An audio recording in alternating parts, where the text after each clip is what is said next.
Hi, marry me.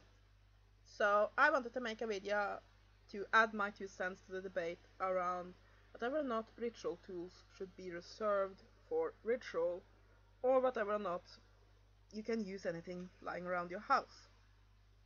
Now, there are several viewpoints on this, and it's quite heftily debated. So yeah. Now I think that both approaches have merit. So on the side of using your ritual tools only for ritual and magical use, you have the concept that, for example, that if you use something only for one sort of activity, it will be connected to that activity in your mind. So that it's the same that there are probably some sort of things that really trigger the Christmas spirit in you.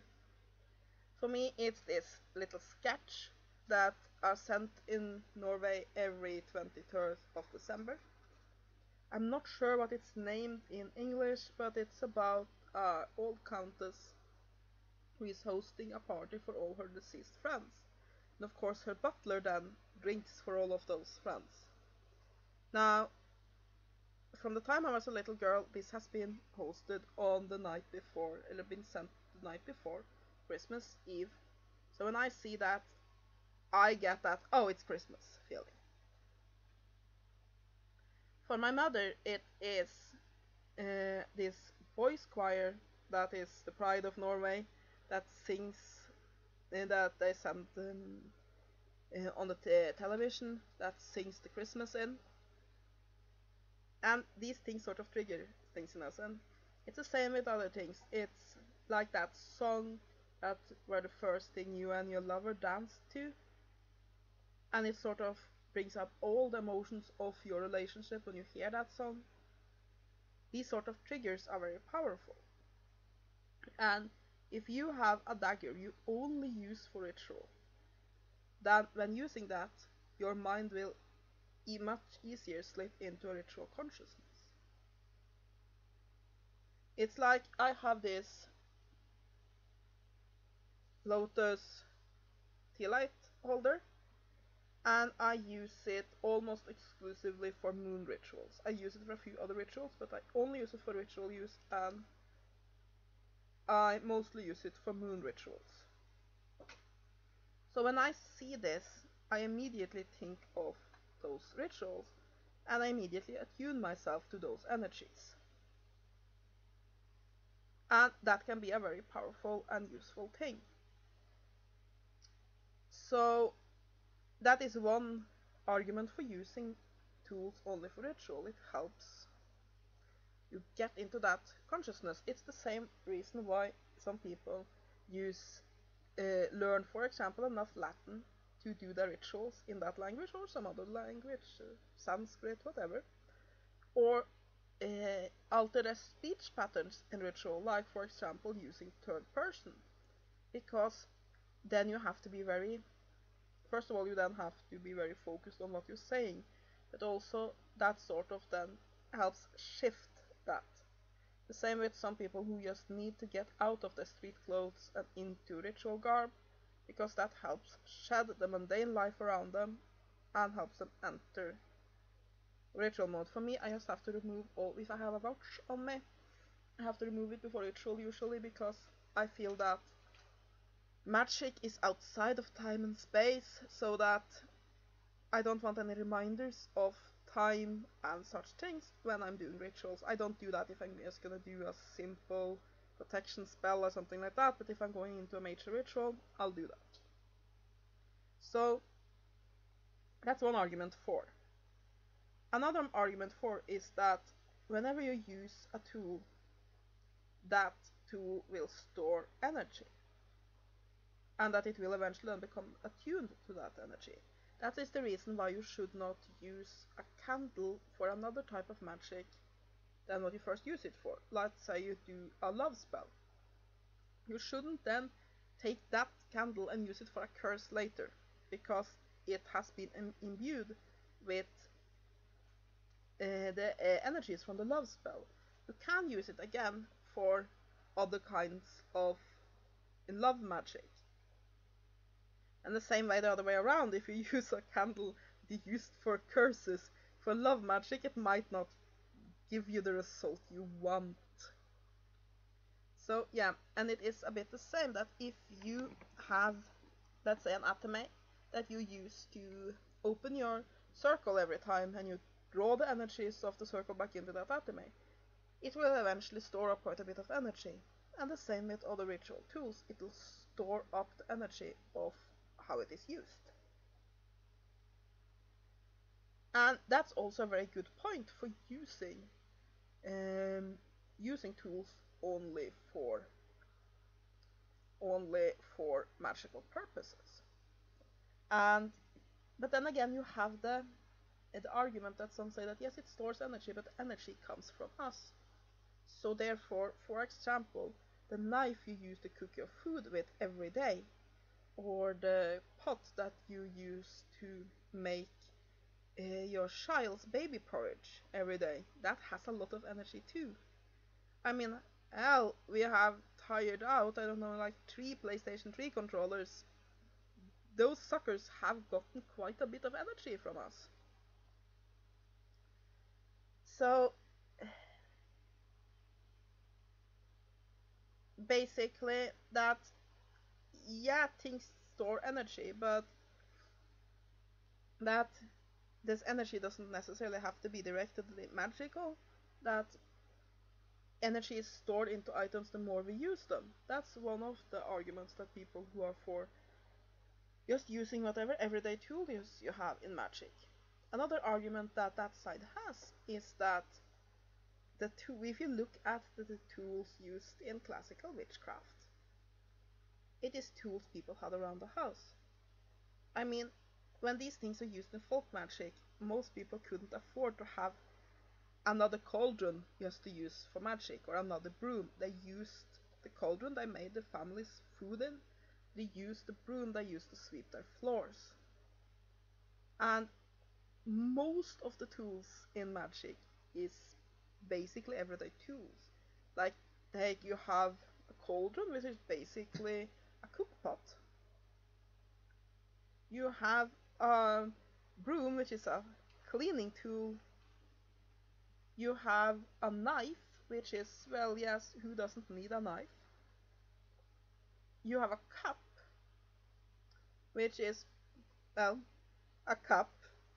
I do think you have one. And the list goes on and on. You have a wand, which can be anything. It can be any twig. You have candle holders, which most people had, at least those that were wealthy enough to afford candles. Though usually they weren't necessarily shaped as the candle holders we have today. Very often it could be a plate or a rock that you put a candle on it, but some way to have them. Look at basically all the tools, except for a few like tarot cards and so on, were things you would find in your home. And when you look at all grimoires and the like, and manuals for folk magic, it basically used what was around you in the home. That's also a very good argument.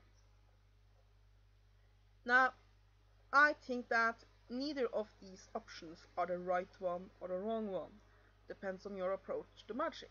Now, personally, I do reserve my ritual tools for ritual use. But if I am someplace and I need to do a spell, I'm not gonna wait until I get home with my specialized tools. I'll use whatever I have around me, and if I can't find a tool, I'll use my hands and my mind. Because the magic comes from me, and it comes from the energies of the cosmos, the energies of the goddess and the god of the earth beneath us. The tools are just metal and stone and wood and whatever else they're made of. So I'll use whatever I need, but I prefer to use tools that are reserved, and I do ascribe to the ideas that these tools will then store up energy, and B, it helps me slip into a ritual consciousness. And I use something only for ritual and for magic use, then my mind immediately goes to that when I start using this. It's the same that I have a pair of necklaces that I only use for ritual. They are just strands of stone chips.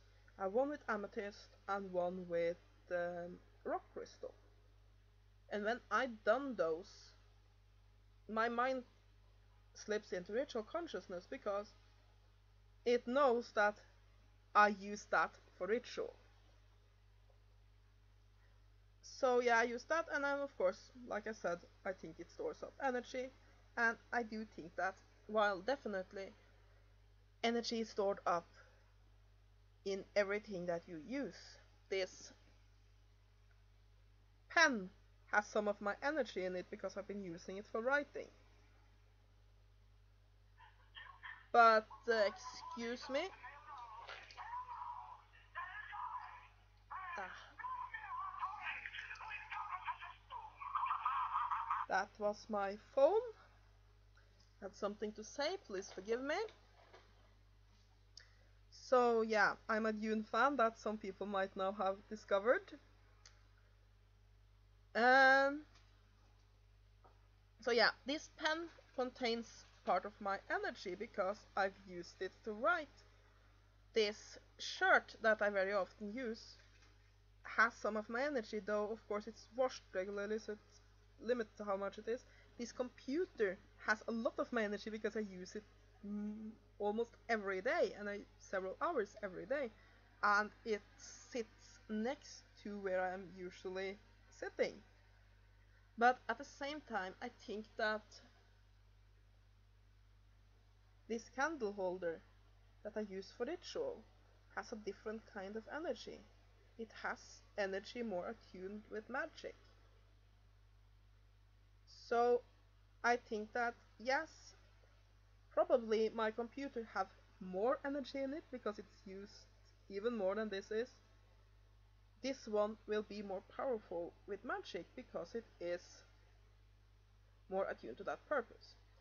However, before you jump down my throat if you are of the other opinion, I think that this is a very personal choice. I think that most things in magic are. Meaning that if you feel more connected with using a cup from a cupboard, your kitchen knife, and so on for ritual use rather than having dedicated tools, then that is more powerful for you. Because really, what it all boils down to is that these are folky. They are a way for us to focus our minds on the magic. They aren't the magic itself. Now yes, they can store energy, they can do things like that, which can harm or aid. But at the end of the day, the magic lives in us, not in the tools and the things that we use. So I think that this is a debate that doesn't really have a right or wrong answer. It depends on what's right or wrong for you. For me, it is right to reserve my ritual tools for ritual, but for you it might not be right to do so.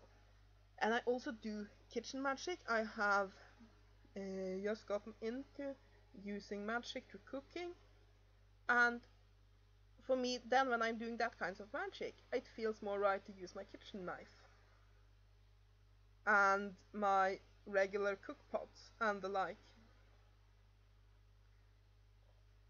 than to go out and fetch my various other kinds of tools.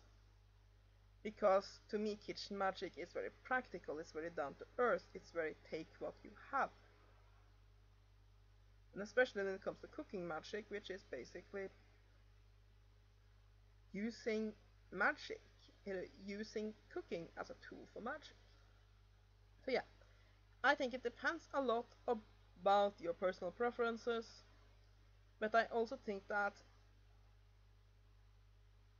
perhaps the biggest The benefit in having dedicated tools is that it's easier than to snap into a ritual consciousness. Because really the reason we use these tools is to guide our minds. We can do magic without any words, rituals, tools, whatever.